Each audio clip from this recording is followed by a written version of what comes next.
5 reasons China and America could go to war. While thankfully the chances of all-out war are remote, as all parties would have a tremendous amount to lose including their own lives in a nuclear confrontation, the possibility remains, as history has taught us all too well. Here we will explore 5 ways Washington and Beijing could find themselves in open conflict. While this essay for reasons of time and space won't ponder over the consequences of such a conflict, you can be sure of one thing: if tensions were to escalate beyond just a minor, isolated clash, there is the distinct possibility a third and possibly atomic world war would be in the offing. Over the last few years, I have undertaken what most would consider a depressing assignment, debating and thinking through the possibility of a great power war in today's chaotic international environment. And for good reason.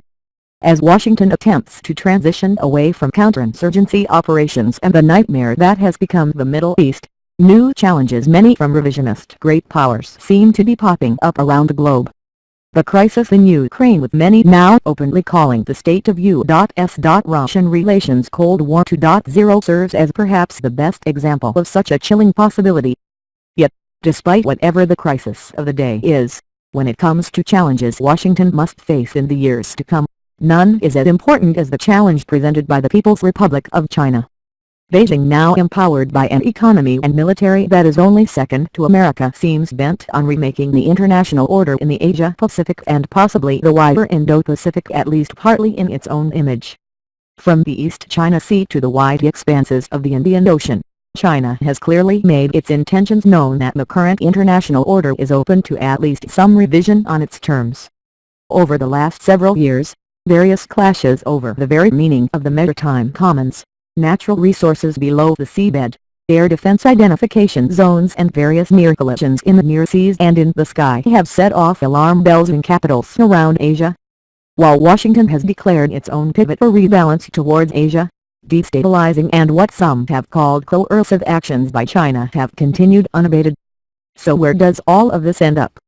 Is open war in Asia a possibility? Would the United States be sucked in? While thankfully the chances of all-out war are remote, as all parties would have a tremendous amount to lose including their own lives in a nuclear confrontation, the possibility remains, as history has taught us all too well. Here we will explore 5 ways Washington and Beijing could find themselves in open conflict.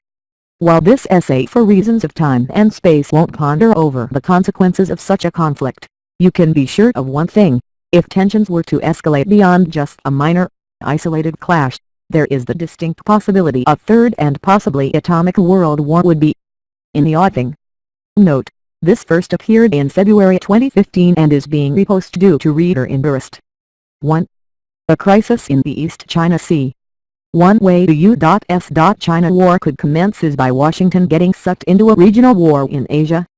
Looking beyond the straight-up U.S.-Chinese great power war, there is another clash in Asia that could be almost as terrifying and would likely draw in America: a China-Japan war in the East China Sea. Over at the Lowy Interpreter, I explored a hypothetical scenario that is all too possible where the number 2 and the economies on the planet come to blows over some obscure rocks inhabited by goats. 2 Chinese Su-27 fighters come within 25 feet of a Japanese P-30 Orion surveillance plane just 10 miles west of the Senkakus. The Japanese pilot gets nervous. A slight tweak at the controls and the Japanese plane collides with one of the Chinese fighters. Both aircraft crash into the ocean, with no survivors. Beijing accuses the Japanese pilots of violating Chinese sovereign airspace. Japan claims the Chinese pilots acted recklessly, flying so close.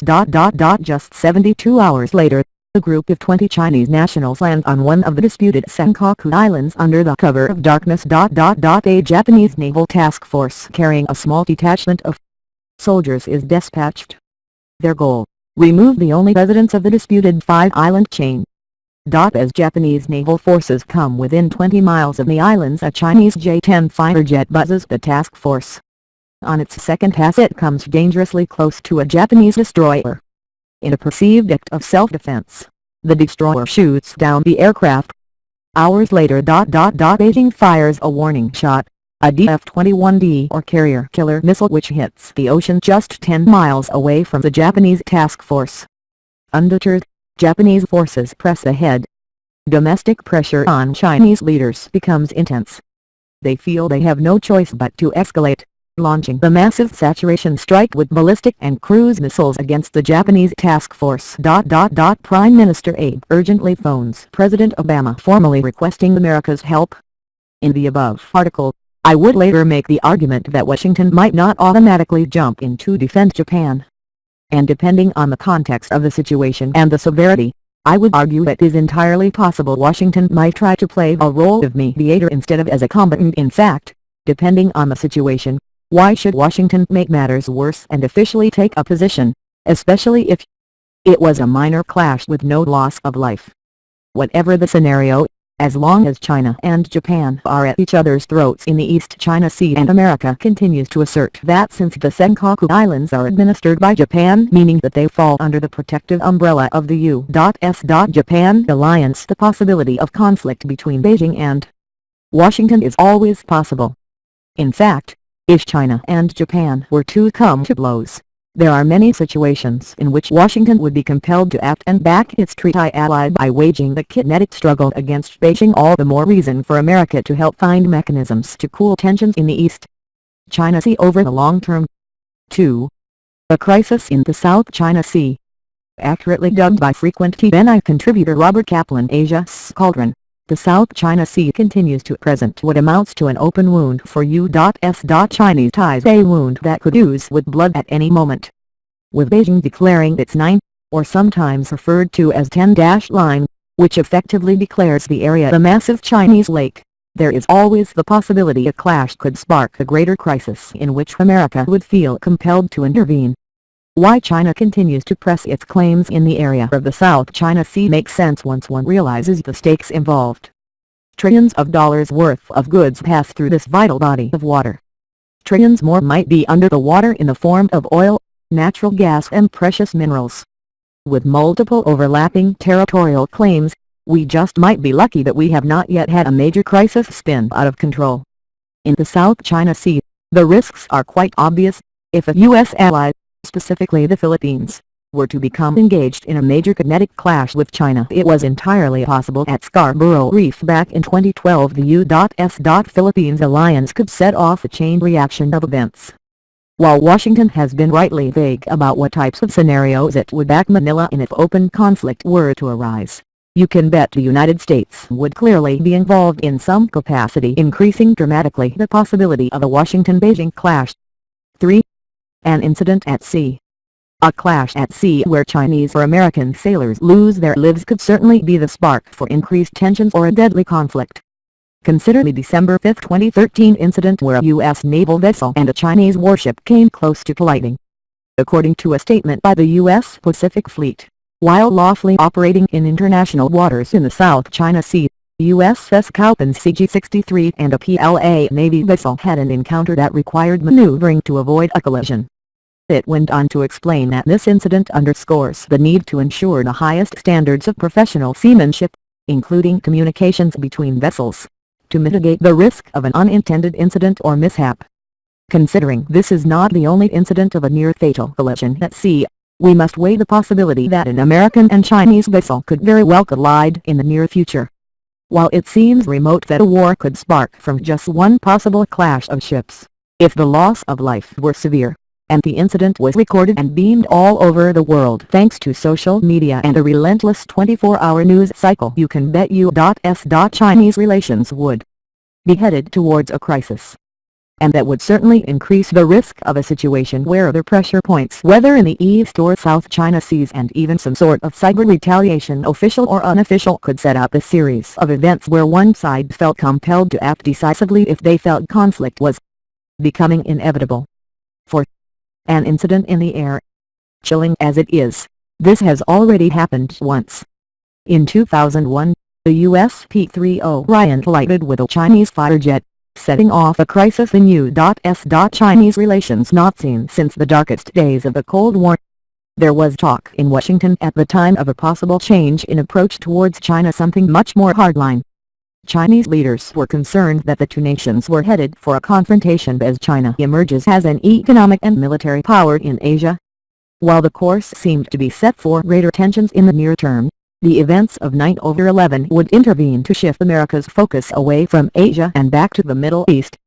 Sadly, the possibility of a U.S.-China clash in the air is still a real possibility. Back in August of last year, a Chinese jet passed dangerously close to a U.S. P-8 Poseidon surveillance plane. U.S. officials at the time explained that the Chinese jet passed the nose of the P-8 at 90 degrees with its belly toward the P-8 Poseidon, we believe, to make a point of showing its weapons loadout. Officials also noted that the Chinese flew directly under and alongside the P-8, bringing their wingtips to within 20 feet and then conducted a roll over the P-8, passing within 45 feet. What if such an incident had turned deadly? 5. Finally he forget Taiwan. While tensions between the PRC and the ROC have certainly dropped considerably since the election of President Ma in 2008, there is no guarantee that Beijing may begin to exert pressure seeking the return of its so-called renegade province. In fact, Chinese President Xi Jinping alluded to such a possibility, stating, "The issue of political disagreements that exist between the two sides must reach a final resolution, step by step, and these issues cannot be passed on from generation to generation." So how does Taiwan play into the possibility of a U.S.-China war? Simple. As a recent report from the Always Smart D.C.-based Center for Strategic and Budgetary Analysis (CSBA) explains, the dynamics of PRC-ROC tensions have not changed. Despite atmospheric improvements in cross-strait ties, the fundamental nature of the dispute has not changed. Beijing still refuses to renounce the use of force as a means of reunification, and China's steady, methodical build-up of missile and air assets aimed at Taiwan serves as a constant and sobering reminder. At the same time, the series of polls indicate that a vast majority of the Taiwanese population continues to reject unification. While both sides' official positions remain unaltered, the cross-strait military balance has moved decisively in China's favor. Two decades of annual double-digit growth in Chinese military expenditures have resulted in Beijing acquiring a wide margin of conventional superiority over Taiwan, leading to growing concerns that it may no longer be able to withstand the large-scale PRC assault against its territory and raising the specter of a forcible annexation before U.S. forces could intervene.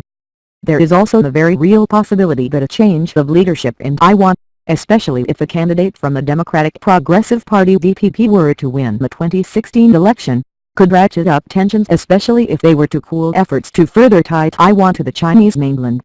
One could easily see Beijing begin to raise the stakes, with Taipei pushing for the resolution of what it has stated many times as one of its most important core interests. Clearly, Washington would be concerned over such a trend that could quickly create a crisis in U.S.-Chinese relations.